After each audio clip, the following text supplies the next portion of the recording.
বলে পাব কি দিদার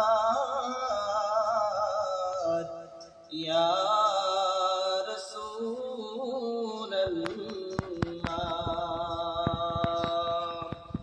মরণে